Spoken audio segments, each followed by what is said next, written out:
Shout out Sniper T on the beat.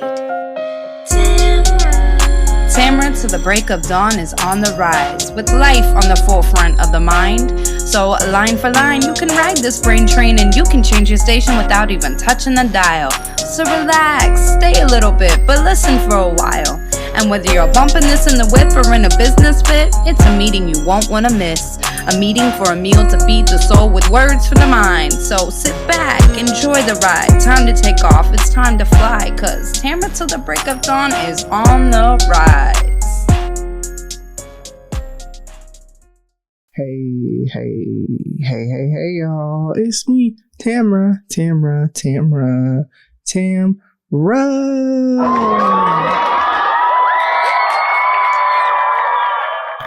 Man, I just really love how the studio audience make it do what it do, baby. I missed y'all while y'all was gone, and I'm so glad you're back. So yes, thank you so much for tuning in. Welcome to the show. Let's get into it. So I know that I recently went ahead and just missed a week, and you know what's funny is I went like 4.5 years of never missing a week, and I really prided myself in that. And then I want to say it was probably a month or two ago, I took like a month off, and that was the best thing that I needed because I had to move. Grief was just kicking my butt and, you know, whatever. And so what I learned from that is that it's funny. I had recorded that episode Saturday. So the show drops on Fridays now. I had recorded that episode on Saturday that released last week. But what's crazy is I just never had time to edit it. It was just such a busy week. We've had shoots and events and just all this stuff.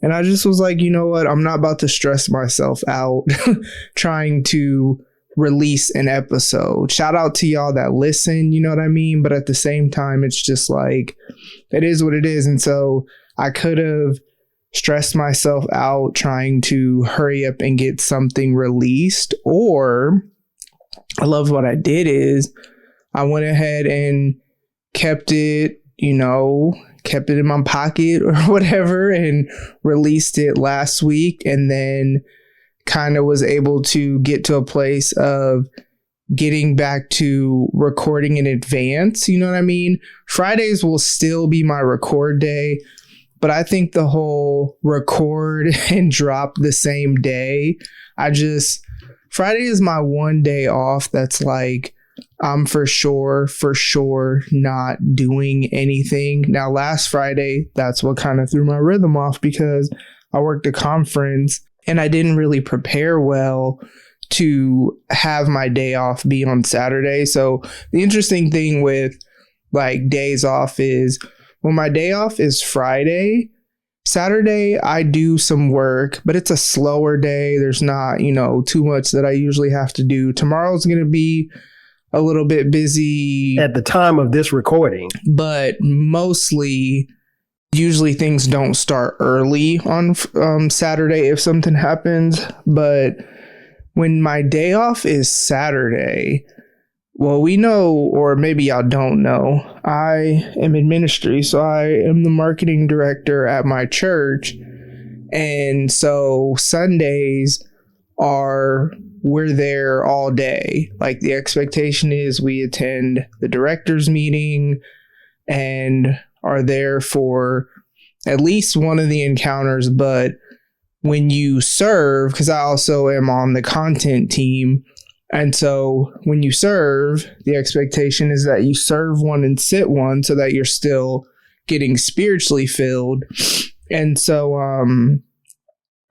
Sundays can be long. And then like we had a meeting last Sunday after church, and then we have an event this Sunday and next Sunday.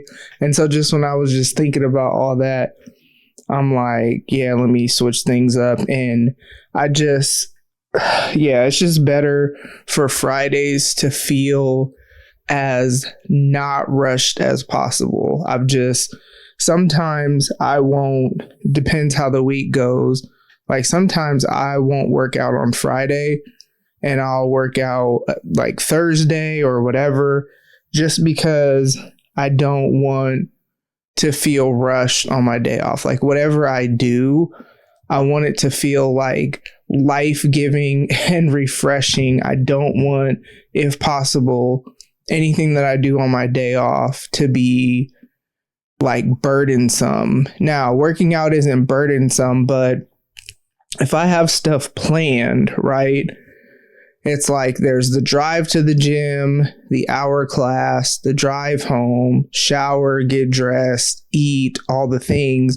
And so I've just learned that if I have something planned on Friday, it's better to either work out on Thursday or Saturday, or get my 3 workouts in, because I try to at least do 3. Would love to get to 4, but it just depends. So if I could at least do 3 days a week, so if I do it Monday, Tuesday, Wednesday, I'm good. But what I actually don't like about that is I don't really like more than 2 days max to really go by of no working out. So like if I work out on Friday and Saturday I can't, and then Sunday is that's not possible unless I'm just going to go like for a walk in the evening or something like that. But if I do that, then it's only 2 days. But yeah, that is kind of how this last week ended up being. Not last week, but 2 weeks ago ended up being that I just didn't drop an episode. And it's really interesting because I feel like I am finally like getting back to me. And what I mean by that is I have always been, all my life, as far as I can remember back, I've always been somebody who likes to have fun, likes to laugh. I'm goofy. I have depth and a I have depth and a seriousness. Talking is hard sometimes, y'all, but I have depth and a seriousness to me for sure. Y'all that listen to the show know that.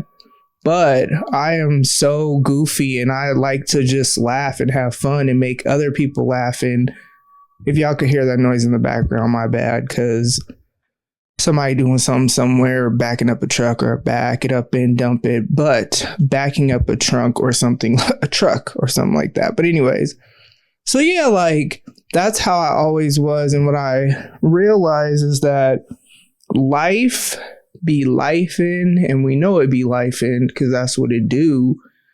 But I realized that somewhere along the way, I kind of lost that part of me, and I didn't even realize that I had lost it, honestly, until somebody kind of pointed out that one of the things that they noticed about me for a long time was just like the joy that I had and the almost lightheartedness and whatever, and how I had kind of lost that. And yeah, life's trials or whatever are going to make things shift. But if I'm honest, it had gone back farther than that. And so for whatever reason, more recently, I guess as I've really been doing a lot of soul care, it's this book that I'm reading. I think I talked about it on here before, but if not, I highly encourage you to read it. If you are someone who is trying to have a healthy, heart and mind and soul and spirit and all that. But as I've been going through this book and really just getting freedom and breakthrough, it's really brought back that side of me that just loves to be silly, y'all. One of my favorite things to do right now, and see, that's one thing about me, is I get excited and entertained by the most random things, and I'll do it for a while, and then once I get bored with it or I forget, I move on. So that's how I always used to be. I'm a person who, structure is good for me because it helps me to remain productive and have some sort of order, I guess, which is good for me. But I really like to have so much freedom and be free spirited in some ways. Like, I remember back in the day, mind you, back in the day, I was grown with kids when I used to do this, but we lived at this one house. We call it the Monster House because, man, so many wild things happen in that house. Like, we'd have bats once or twice a year. Then there was the weird, I don't even know how long it was, where there was like a moth infestation. But when I say an infestation, it's not like we had just one or two moths. I mean, we had this enclosed porch, and I remember, and I don't even know how they got in there. That's the part that's why we called it the monster house, because there was a lot of like spiritual stuff that happened in this house too. But like, I remember one time I was about to go take the trash out, and I don't know what, other than the grace of God, you feel me? I don't know what told me to turn on the porch light and look outside before walking out there. When I tell y'all, there was probably like 30, 40 moths on the porch. And you might be feeling like, oh, it's just some moths, and that's good for you. But I don't mess with bugs like that. Definitely don't mess with flying bugs. And yeah, so I didn't go out the front door. I went out the back door to take the trash out. But listen, also, yeah, there was bats, and there would just be all sorts of weird stuff that happened in that house. So me and my kids call it the Monster House. And we lived in that house. It was like definitely over a decade ago, but it might have been like 15. It wasn't 20 years ago, which is crazy because I was still an adult then with kids. That's crazy. But listen, it was, yeah, it don't matter. But here's the thing. There were these mushrooms that grew in our front yard, and they were these big circular mushrooms. I had never, prior to moving in that house, like ever seen a mushroom that was the shape of a circle. So it was like this big white mushroom, and they would, like, I don't know what, harvest, or they would grow. I don't even know what word I'm trying to say. They would bloom, maybe, or whatever.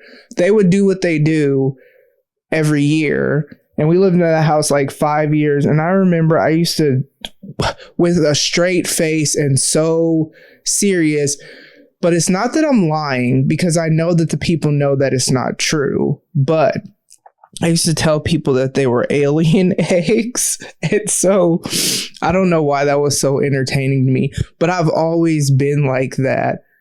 And I really lost that. And I don't know how I lost it, but I have more recently like reunited, I guess, with that side of me. And it's been so fun. And so one of my favorite things to do right now, I don't even know what made me do this, but the reaction of the first person when I did it is what made me like, oh yeah, this is my new thing. So I went to work. We were having, I don't even remember what it was. Oh, the prayer room. And I saw somebody that, well, technically he doesn't work there. And y'all know me, on me saying names and stuff like that. But I saw one of my friends, and I walk up, and it's so funny because I have my sunglasses on still inside. I don't even know why, but I'm going to a video shoot that we had, and I walk past my friend, and I'm like, I have arrived. Now, there was literally no reason for me to say that to him because he was not waiting for me or anything like that. And he just kind of laughed and was like, okay. And then when I went around to the lobby and I saw another friend of mine, but I do work with this friend, I said the same thing. I was just like, I have arrived. Neither of them were waiting for me, mind you. Neither of these were the people that were a part of the video shoot. And he just kind of looked at me and chuckled as well. So that is my new thing. When I arrive somewhere, like I did it today when I went to the gym, somebody was coming out of the door and they held the door open for me.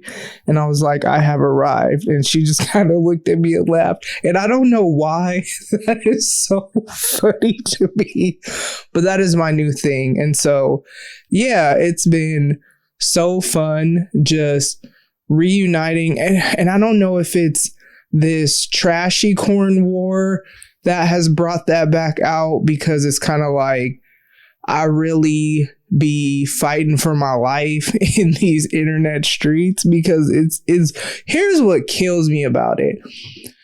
As y'all know, real ones know, this war started with Penrose. If you don't know who Penrose is, he is another podcaster, but he has also been on the show like as a guest. Yep. But when him and LNZ and I used to do PenTamZ, and we did the spoken word lives and all that stuff. So he's somebody who's been on the show. So he and I started the candy corn war. This is where it actually started, right? So while I don't eat candy corn, there's nothing in life that I hate enough to put the energy that I put into this war every year. However, it started with a war between him and I. And then I would try to find memes. This is how it started. I would try to find memes that express how much I wanted to communicate that I hate candy corn. Granted, I don't eat it, but it's not even that serious. But I can never find any other than the same old repetitive stuff. And so I just started creating my own, just because I felt like there was not anything out there creative enough or that really articulated the way that I really wanted to be disrespectful to candy corn. Mind you, I don't eat it, but it's not that serious. So that's how this war started. And then the first year, because man, this has to be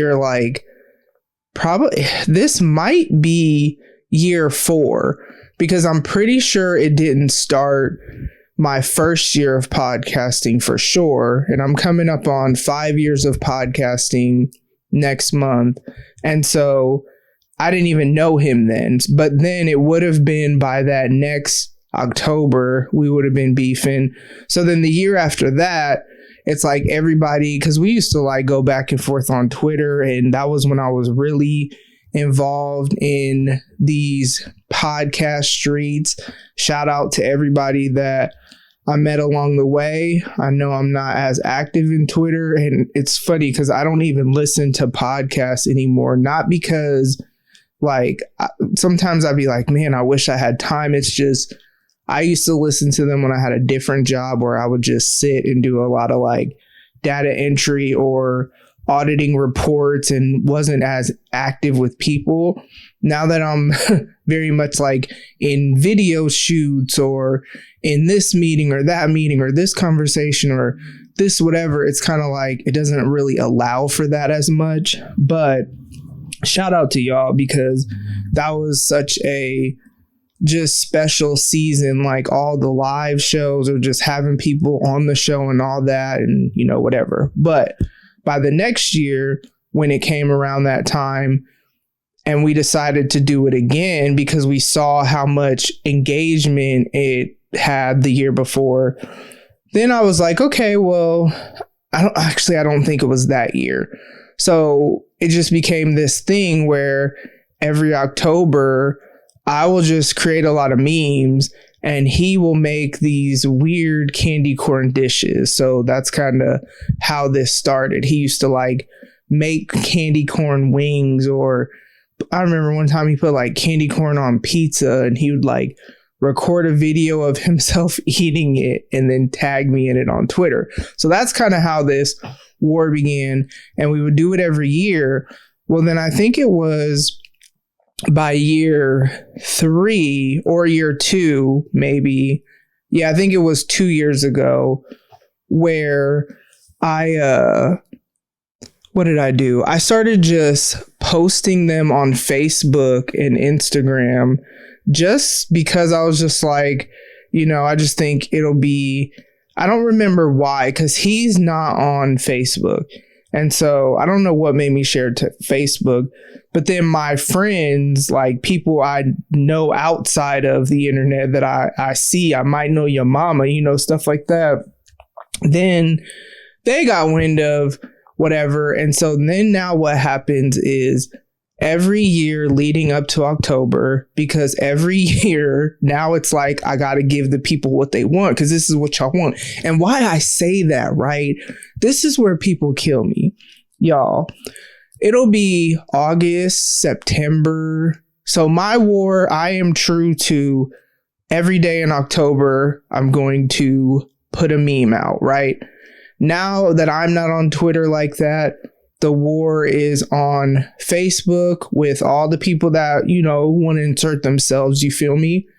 And then it's on Instagram. I'll tag him in my stories. So that's kind of what we do now, since neither of us are really on Twitter anymore, or X, whatever. But here's what will happen on Facebook and Instagram and in text message. Because again, these are people that like I really, really know. Like, yeah. So I will get tagged in all this candy corn stuff. And so every other year I'd be like, well, October is when it is, and that's it. Well, this year what I did, because I'm like, all right, this is what y'all want. You keep summoning me. So I released strategically 2 memes in September and would just kind of use trending things that were going on as part of whatever. It's so funny how I come up with the inspiration for this stuff.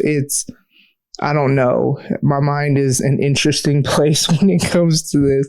So I don't know. The whole point is if that's what's helped to bring that side back, or if it's just I'm really trying to, now that I've come out of this grief hole, because I was really in a grief hole that like for a while I was not sure that I would ever get out of it. And it's like, now that I've gotten out of it, and don't get me wrong, I still have my moments and stuff like that, but it's like, it was really dark for a while.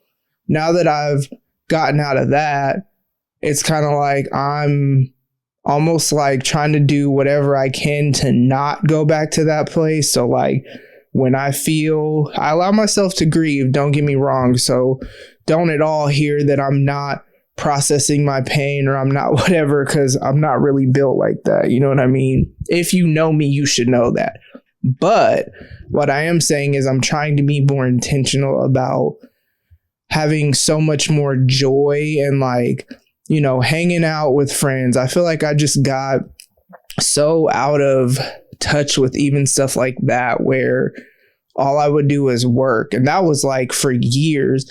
And what's so interesting about my friend group now, which most of them that I hang around the most are the people that I work with. That's why I love the type of work that I'm in now, because these are people that I like genuinely love and would want to be around, because I obviously am, you know what I mean? And like am intentional about being around these people. Because I saw this reel today that was saying like, your coworkers are not your friends. And I'm like, you're right, they not. Like in most cases, my coworkers are family, you know what I mean? And so it's like super grateful for that. But the interesting thing about my friend group is a lot of them, actually all of them, are younger than me.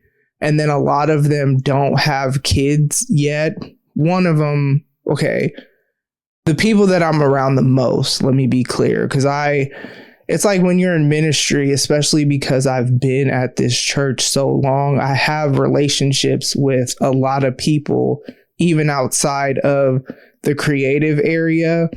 And so there are definitely people that have kids, and, so I'm not saying that the people that have kids are not my friends, because if you happen to listen to this, you already know that ain't what it is. But what I'm saying is that the people that I'm around the most of them do not have kids.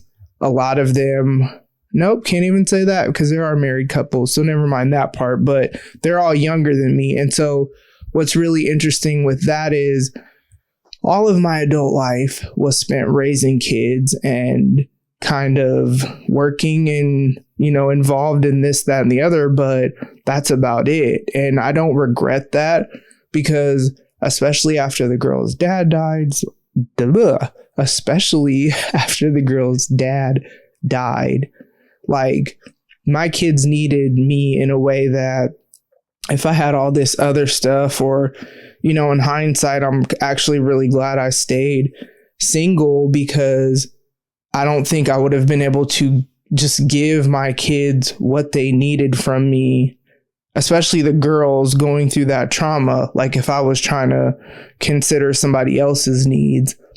But what's cool is in this season, I'm really getting to just, you know, my kids all moved out, and I'm just getting to experience things that I didn't get to experience. So it's been really fun. And so, yeah, I'm really just trying to incorporate as much joy and fun in my life as I can, because life is going to life regardless. But like, now that I'm back to, and I can't even say back to, because I'm in no way, shape, or form the same person that I was before, because of, you know, all the things that I've gone through that have shaped me and really just helped me to become more whole. But the part of me that is so fun and so goofy and loves to laugh and has just such a crazy imagination and just makes things up to just make myself and others laugh. Like, I'm just so glad that, you know, she and I have reunited. So yeah, that is all I have for y'all this week. Man, thank you so much for tuning in. Thank you so much for listening.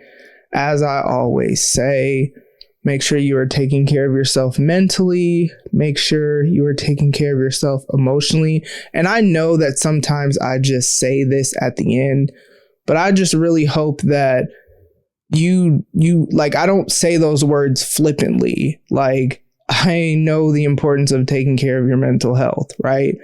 I know the importance of taking care of your emotional health, your spiritual health, your physical health, and all of that. As you're taking care of yourself, helps you present your best self to be healthy in relationships. That's so important. Like, I'm so grateful for just like the friendships that I have, the support system that I have. And it's not all rainbows and butterflies, you know what I'm saying? Like, it's being in ministry is really interesting, because it's like, there's a level of vulnerability that you have to have with the people around you that you don't really have to have that in any other job that I've ever had. But it's important to have that so that people can be there for you when needed. Or, hey, sometimes somebody might have to call you higher than what you're doing at that time, and you have to be open to receiving it. And I've had to have those types of conversations recently. I've kind of talked a little bit about them on here. So, and then there's also the importance of like not allowing shame to just like rule you and hinder you from feeling safe to be vulnerable in those relationships. So yeah, that is what I have for y'all. Thank you so much for tuning in. I love y'all so much, and I will talk to you soon. Bye. Ladies and gents, this concludes transmission. Tune in next time for a whole new edition. Another adventure and mission to share, be heard, and clarify the vision of this whole new world for